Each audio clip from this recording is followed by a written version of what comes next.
White fragility is meant to capture the defensiveness that so many white people display when our worldviews, our identities, our racial positions are challenged. And it's a very familiar dynamic, right? I think there's a reason that that term resonated for so many people. I mean, even if you yourself are displaying white fragility, it's fairly recognizable that in general, white people are really defensive when the topic is racism and when they are challenged racially or cross-racially.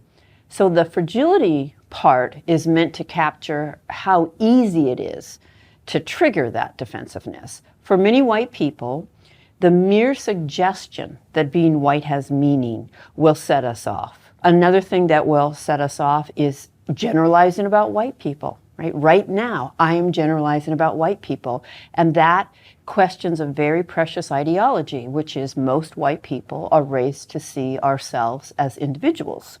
We don't like being generalized about. And yet, social life is patterned and observable and predictable in describable ways. And while we are, of course, all unique individuals, we are also members of social groups. And that membership is profound. That membership matters. We can literally predict whether my mother and I were going to survive my birth and how long I'm going to live based on my race. We need to be willing to grapple with the collective experiences we have as a result of being members of a particular group that has profound meaning for our lives. We live in a society that is deeply separate and unequal by race. I think we all know that. How we would explain why that is might vary, but that it's separate and unequal is very, very clear. While we who are white tend to be fragile in that it doesn't take much to upset us around race, the impact of our response is not fragile at all. It's a kind of weaponized defensiveness, weaponized hurt feelings. And it functions really, really effectively to repel the challenge. You know, as a white person, I move through the world racially comfortable virtually 24/7. It is exceptional for me to be outside of my racial comfort zone. And most of my life, I've been warned not to go outside my racial comfort zone. And so on the rare occasion when I am uncomfortable racially, it's a kind of throwing off of my racial equilibrium. And I need to get back into that. And so I will do whatever it takes to repel the challenge and get back into it. We make it so miserable for people of color to talk to us about our inevitable and often unaware racist patterns that we cannot help develop from being socialized into a culture in which racism is the bedrock and the foundation. We make it so miserable for them to talk to us about it that most of the time they don't. And we just have to understand that most people of color that are working or living in primarily white environments take home way more daily slights and hurts and insults than they bother talking to us about, because their experience is they're going to risk more punishment. They're going to lose the relationship. They're going to have their experience minimized, explained away. They're going to cause the person to feel attacked or hurt. And in that way, white fragility functions as a kind of everyday white racial control. None of that has to be intentional or conscious, but that is how it functions. And there's a question that's never failed me in my efforts to unpack. How do we pull this off?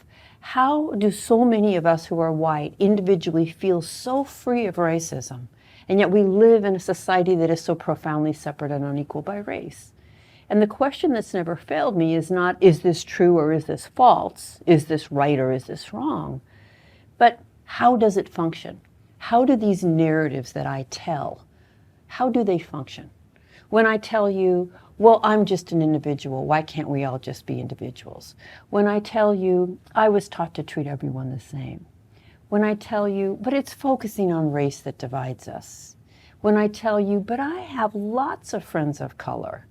Those narratives have not changed our outcome, And they function to take race off the table and to exempt the person from any further engagement. And in doing that, they function to protect the current racial hierarchy and the white position within it. It doesn't have to be what I'm intending to do, but it is the impact of those narratives.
All systems of oppression are highly adaptive, and they can adapt to challenges and incorporate them. They can allow for exceptions. And I think the most effective adaptation of the system of racism to the challenges of the civil rights movement was to reduce a racist to a very simple formula.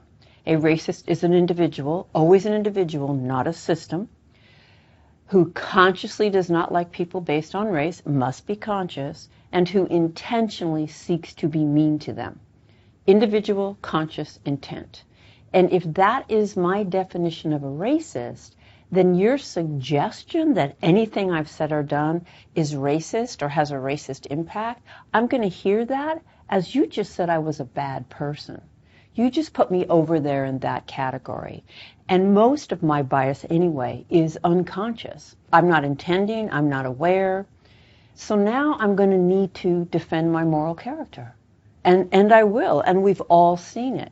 It seems to be virtually impossible, based on that definition, for the average white person to look deeply at their socialization, to look at the inevitability of internalizing racist biases, developing racist patterns, and having investments in the system of racism, which is pretty comfortable for us and serves us really well. I think that definition of a racist, that either or, what I call the good-bad binary, is the root of virtually all white defensiveness on this topic, because it makes it virtually impossible to talk to the average white person about the inevitable absorption of a racist worldview that we get by being literally swimming in racist water.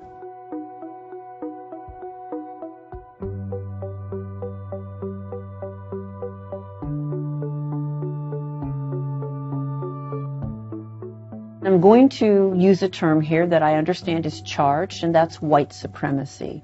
I'm very comfortable with the term. Yes, it includes extremists we might think of as white nationalists or neo-Nazis.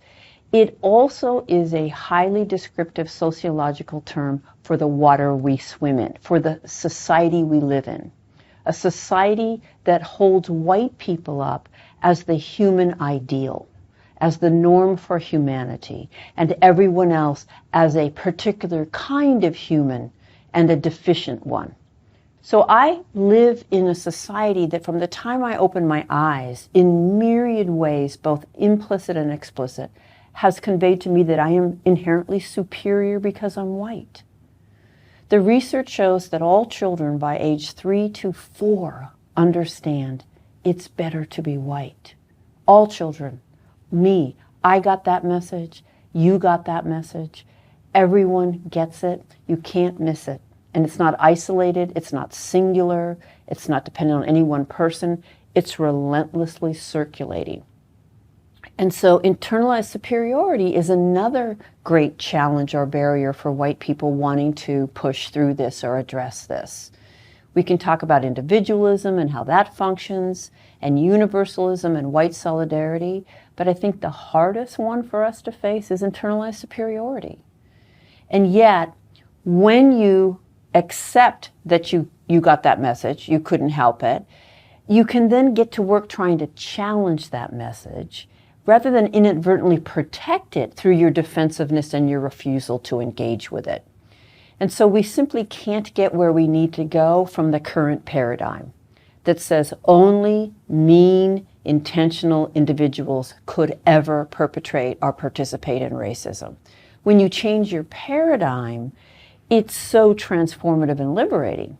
So what we need to do is think very differently about what racism is. I think one of the most hostile, toxic environments for people of color day in and day out is unexamined whiteness. The average white person cannot answer the question, what does it mean to be white? In my workshops, I will pose that question and pair people up to reflect. I will give them 1 minute. And so often, white people cannot fill 60 seconds on that question. Or they answer it by telling a cross-racial experience. So I ask you, what does it mean to be white? You start telling me about your friend who was black when you were a little boy. That's not answering the question. But it reveals how deeply we define race by the presence of people of color, and how difficult it is for us to see whiteness in racial terms, to see white space, white segregation, as teeming with race, as racialized. And every moment that I spend in white space, I am being deeply reinforced in the white worldview, and probably most profoundly in a lack of a sense that I've lost anything of value. I want you to just take in for a moment the message that white segregation makes a space good. White people measure the value of our schools and our neighborhoods by the absence of people of color. I know exactly what a good school is and what a good neighborhood is. And I know what's happening when it's coming up, and I know what's happening when it's coming down, and I know what's happening when it's sketchy. These are racially coded narratives, and they have shaped me deeply to position white segregation as good. Every moment that I function in that kind of water, I'm being reinforced in internalized superiority, quite frankly. If I can't answer the question, what does it mean to be white? I am not going to be able to hold what it means not to be white. I am not going to be able to validate or affirm an alternative experience when I don't even know what mine is. I'm going to need to get race off the table and let's just go to the human experience, right? Oh, why can't we all just be human beings here? Why do we have to talk about race? I'm going to invalidate your experience because I can't hold it. It's so challenging. It's like I'm a fish and I'm in water and I'm moving with the current and you're trying to take me out of the water and it's unbearable. A really classic pattern when I'm giving a talk about whiteness is for white people to sit there and think about all of the ways they're an exception to everything I'm talking about. So if I'm saying most white people X, but you're a Y, haha, I was a Y. We often say with some smugness, therefore, I am exempt from what you're talking about. Well, nothing could exempt you from the forces of racism in this country. And so that changes the question from if you've been shaped by those forces to how have you been shaped by those forces. Racism circulates 24/7, 365. So you're talking about X, I was a Y. How did Y set me up in the overall structure? Because it did. It set me up differently than X set you up, right? Perhaps you're an Ashkenazi Jew of European descent. You got set up in the racial hierarchy different than I did as a Gentile Catholic of Italian descent. And it's actually incredibly liberating and transformative to start from the premise that, of course, I've internalized all of this, and then I can stop defending, deflecting, denying, hoping you won't notice, minimizing, explaining, and I can just let go of that and get to work trying to figure out, well, what does this socialization look like in my life?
I have a pretty rare job. Day in and day out for the last 20 years, I have talked to primarily white groups of people about what it means to be white. And when I began, I used to be really careful to avoid what people will call the black-white binary and to make sure I was as inclusive as possible. But after 20 years, I feel really clear there is something profoundly anti-black in this culture, and that there are poles. White is on one end and black is on the other. And where you are positioned in relation to those poles will shape how you experience your life and your racialization. And the closer you are to white, the more benefits you get. That does not mean that groups that we call white adjacent, the groups of color that are closer to white or more comfortable for white people, Asian heritage people, for example, overall are more comfortable for white people. It does not mean they don't experience racism, but that white adjacency kind of ameliorates it a little bit. The closer you are to black, the more intensified is the racism. And anti-blackness cuts across every group, including black people. The darker you are, the more intense is the marginalization.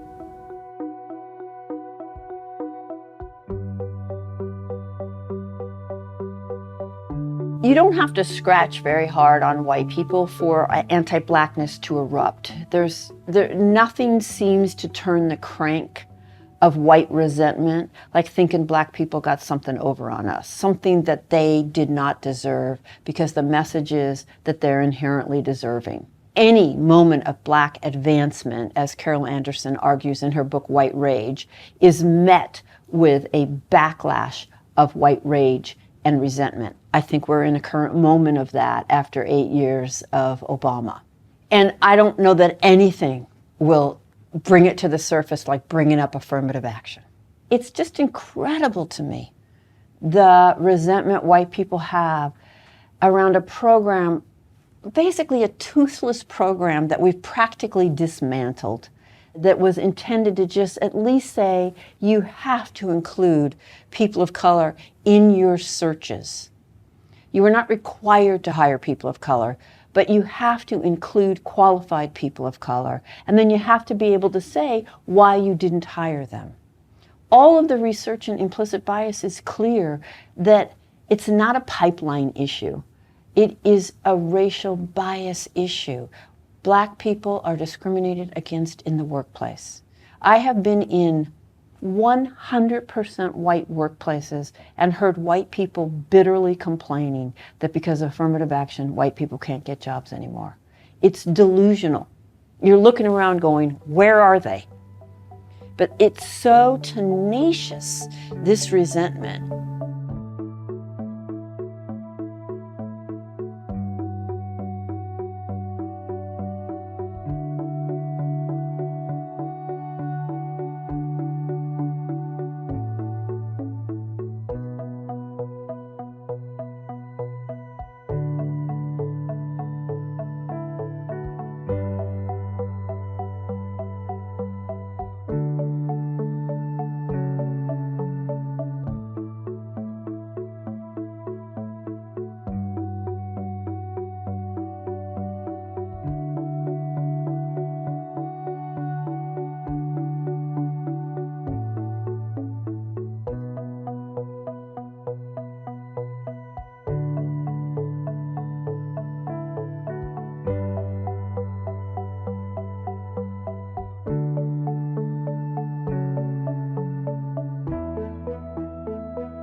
The overarching question that frames our exploration in my workshops is, what does it mean to be white in a society that proclaims it doesn't really mean anything, and yet is profoundly separate and unequal by race?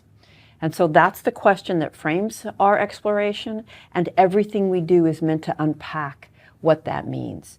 And I use a metaphor. Picture a dock over the water. And the metaphor of a dock is meant to signify two key things. One, how surface or superficial so much of the evidence that white people give for their lack of racism. That's one aspect of the dock. But the dock also looks like it's just floating on the water. Right? If you look at it from above, it looks like it's just floating on the water, but it's not. It's resting on an entire structure underneath, submerged under the water, that props that dock up. There are pillars embedded in the ocean floor that dock is resting on. And so what I do in my workshops is try to get us off the top with all that stuff we say. For example, I was taught to treat everyone the same. I grew up in a really diverse environment. I was in Teach for America. I have people of color in my family. I marched in the 60s. Everyone struggles, but if you work hard. All that has not changed our outcomes, by the way, but that white people use as their evidence that they are free of racism. And I take it and I say, let's go underneath to the structure beneath that. What system of meaning are you drawing from that would lead you to make that claim in such a separate and unequal society? And maybe more importantly, how does that claim function in the conversation? There's so little in our society that compels those of us who are white to think critically about what it is we're saying. Right? I mean, how often has a white person ever been asked? So if that's the evidence you're giving me for your lack of racism, what's your definition of racism? Let's take probably the number one of the set I call the colorblind narratives. The number one is, I was taught to treat everyone the same. Well, first of all, no, you were not. Sorry. None of us were taught to treat everyone the same. It's not humanly possible. You cannot be taught to treat everyone the same. Human beings are not and cannot be objective. You can only make sense of perception through the meaning-making framework you were conditioned to make meaning through. And it's not an objective framework. And when I hear that from a white person, I was taught to treat everyone the same, I think, well, this person doesn't understand basic socialization. This person doesn't understand culture. This person is not self-aware. And so in my workshops, I give a heads up to white people. And I say, I need you to know that when people of color hear us say that, they're generally not thinking, all right, I'm talking to a woke white person right now. They're rolling their eyes. A wall is going up. It isn't convincing. These narratives do not do what we think they do, but we're so seldom accountable to people of color. We so seldom talk to them in any authentic way, much less receive a challenge on that narrative. And there's a black woman that I work with. Her name is Erin Trent Johnson. And she says, when I hear a white person say I was taught to treat everyone the same, I'm thinking, this is a dangerous white person. I'm not going to be able to be real with this person because they're refusing to see my reality. For so many white people, we think that the answer to racism is friendliness. If you notice the evidence that most white people will give for why they're not racist, one of their top pieces of evidence is, I know people of color. I have friends of color. And so if we look at that evidence as a way to understand the deeper structure of meaning, right, it's actually quite revealing. So in order for a claim like that, I know people of color, I have friends of color, in order for a claim like that to be good evidence of my lack of racism, a racist can't be able to do that. Otherwise, it's not good evidence, right? This is what distinguishes me from a racist. I have people of color in my life. I live in New York City. I was in Teach for America. I went to a diverse school. These are all the claims that white people will make for their lack of racism. Well, that must mean a racist cannot live in New York City, could not know or speak to or be friendly to people of color, could not be in the Peace Corps, etc. And I'm hoping you can see right now how ridiculous that evidence is, because even an avowed racist can do all of those things. So most white people believe that niceness is all it takes. And the status quo of our society is the reproduction of racial inequality. That's what it does. It's a default of all of our institutions, our norms, and our policies. It's what our society does. It's what it's always done. Our outcomes are not improving. By many measures, our outcomes of racial disparity are increasing. And all this system needs to keep on keeping on reproducing racial inequality with whites benefiting from it is for white people just to be really nice. Be really nice. Go ahead. Smile at your coworkers of color, go to lunch on occasion, and do nothing else. And you will uphold that system. Because niceness is not courageous. Niceness is not anti-racism. Niceness will not get racism on the table, and it will not keep it on the table when everyone wants it off the table. I suppose it's better than not being nice. But it takes strategic, intentional, anti-racist action. It is a lifelong process that I will never be finished from.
Sometimes in our enthusiasm, those of us who are white, when we first learn about this, we want to rush over to people of color and have them teach us about racism.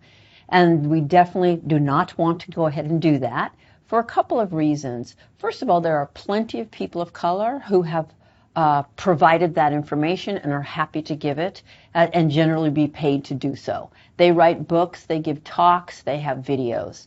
But just to go up to anybody and ask that is a fairly invasive and threatening question. You're asking them to risk something very vulnerable when there's no mutuality and no trust built.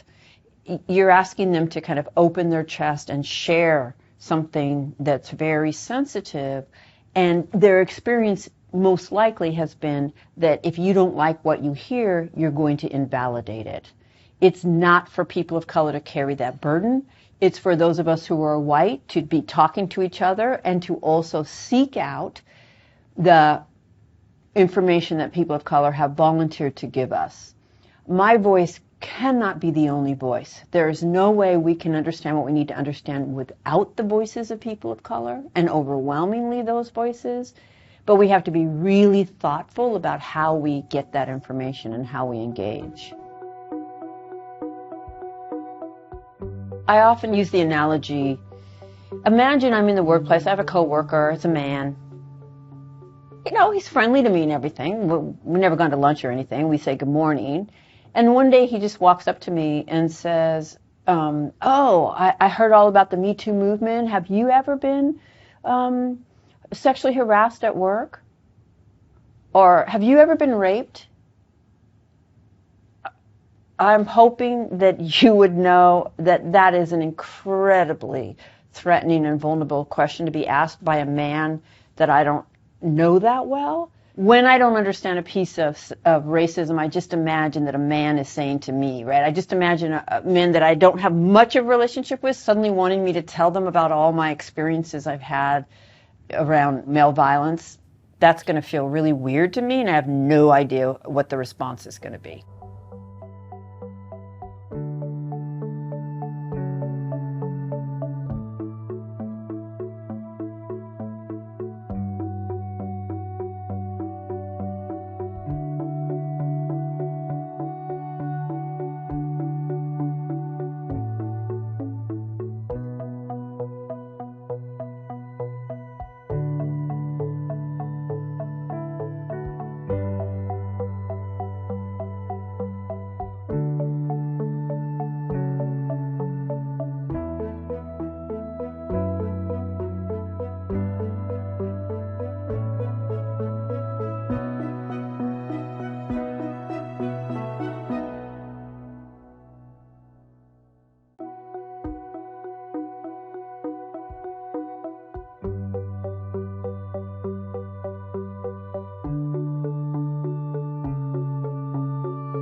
The number one question I get when I give a talk is, okay, now what do I do? And that question has bothered me for a long time. One, to be really honest, I think it's disingenuous. I don't think white people really want to know what to do unless it's the most simplistic thing, which is just keep being friendly. That question tends to function as a way to jump over the hard personal work and just get to the answer or get to the solution. It's a little bit arrogant for folks who have never in their life thought deeply about this, and after an hour, they want to get the answer and go fix it. At the same time, we can't wait till we have it all figured out. And so I will offer a challenging question back, and then I will answer the what do we do. So my reply to that question is, what about your life has allowed you to be a full, functioning, professional, educated adult and not know what to do about racism? How have you managed not to know? Why is that your question?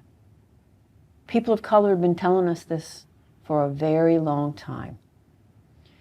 So that question is meant to be a challenge. It's also sincere. Take out a piece of paper and start writing down why you don't know.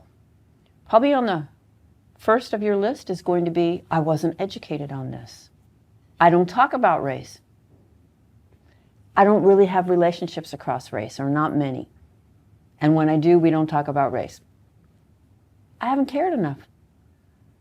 There's your map. And when you get to I haven't cared enough, if you can look at yourself in the mirror and say that, then carry on as you always have, but do it with honesty. If you can't look at yourself in the mirror and say, I don't really care, great. Use that motivation to get involved. So probably the number one thing we could do next is take the initiative and go look it up. There's so much good information out there. My website is filled with lists and resources. I will never forget talking to a multiracial group and putting the question out to the people of color. What would it be like if, when white people ran their inevitable and often unaware racism, you could give us feedback on that and have us receive it with grace, reflect on the behavior, and seek to change it? What would that be like for you? And I'll never forget this man of color raising his hand and saying, it would be revolutionary. And I just want my white listeners to take that in. Revolutionary. That's a pretty strong word for just receiving the feedback, reflecting, and seeking to change the behavior. That's how difficult we are. That's a revolution. That's also how easy it is, but we can't get there from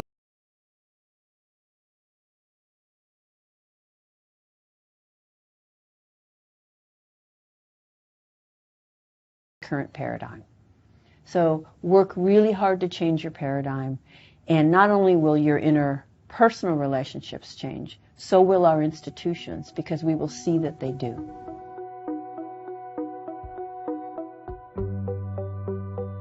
My area of study is discourse analysis, and that is the critical examination of language, of narratives.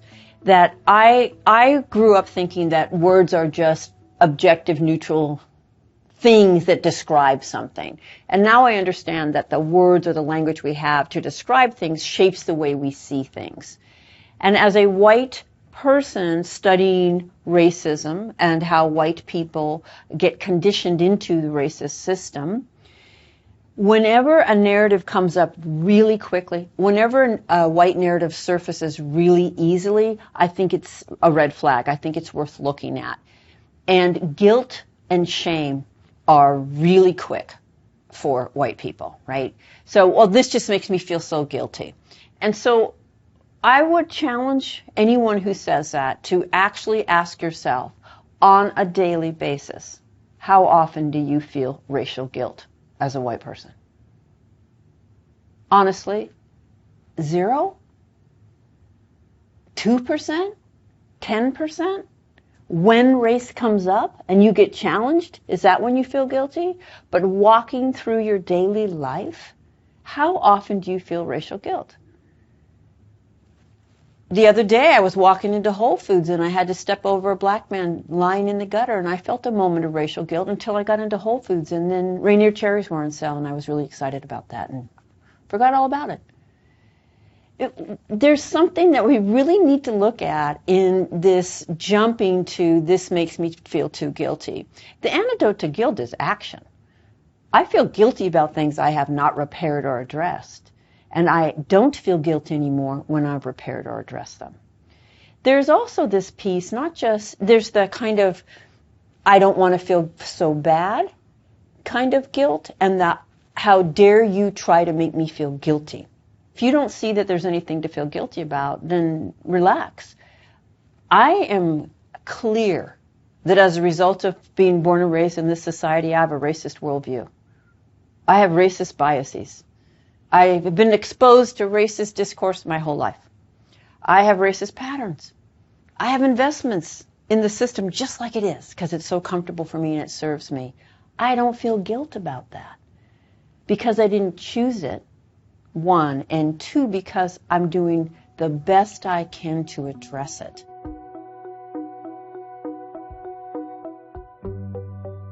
I try to be a little less white.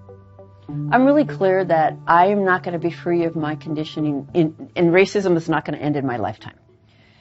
The question I ask myself is, how do I do a little less harm, and how do I know, right? Am I in any given moment behaving in anti-racist ways? Not, I'm already done, I'm never racist, right? Not, I'm a terrible person, I'm always racist. In any given moment, how am I doing and how do I know? And that keeps me humble and it keeps me accountable, right?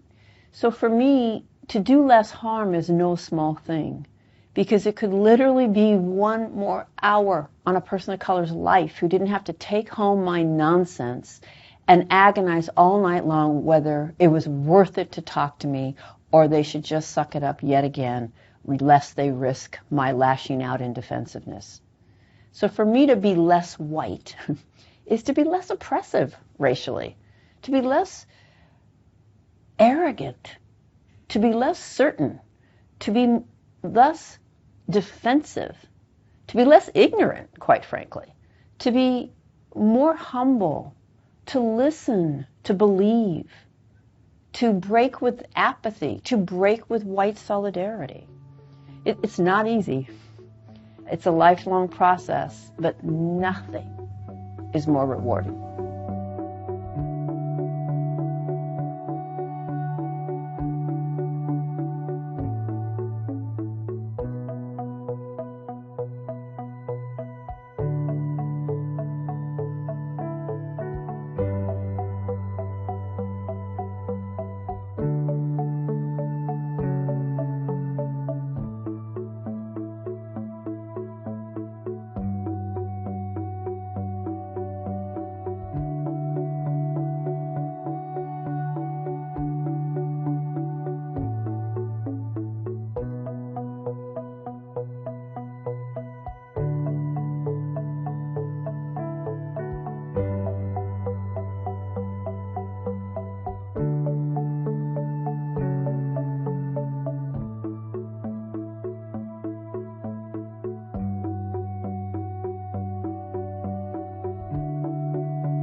When I begin a workshop, I start with a disclaimer. We're not going to solve race relations today. I may not even give you the answer in the way that you're looking for the answer. My goal is to raise your consciousness, to help you see something that you did not see before, that you can't not see when you leave the room, and that you're so unsettled by not having seen that before that you're motivated to keep going on. But if you don't keep going on after this, it's functionally fairly meaningless, right? So you have to put structures in place. If I'm in a workplace, those structures can range from monthly affinity groups, cross-racial discussions, ongoing professional development, changing every interview question you have so that when anyone applies to your organization, they leave thinking, oh my goodness, if I'm going to work for that company, I'm going to be held accountable to grapple with these issues. Then I also offer a question bank for the people listening to the answers, because many times interview committees themselves don't even know how to assess what is a good answer, right? We talk about how to start leadership meetings. We introduce something called the Racial Equity Toolkit, how to look at any decision you're making and apply some really simple questions to it. Who's at the table? Who's not at the table? How will this impact those who are not at the table? How do you know? How might you get that information? So it's a broad kind of cross the organization, keeping that conversation on the table and challenging ourselves not to be thinking about them in isolation. In other words, lots of times you'll have an all-white group come together and try to figure out how to appeal to more people of color without ever asking the people of color that they're looking to appeal to, right? Another common idea I like to challenge is this idea that it's all about just adding more people of color. Let's just recruit more people of color. But we don't change in any way the consciousness of the people that are already at the table and that have been at the table all along. So you can add as many people of color as you want if you haven't addressed whiteness, if you haven't addressed the water you're putting them into. They may survive in your workplace, they're likely not to thrive.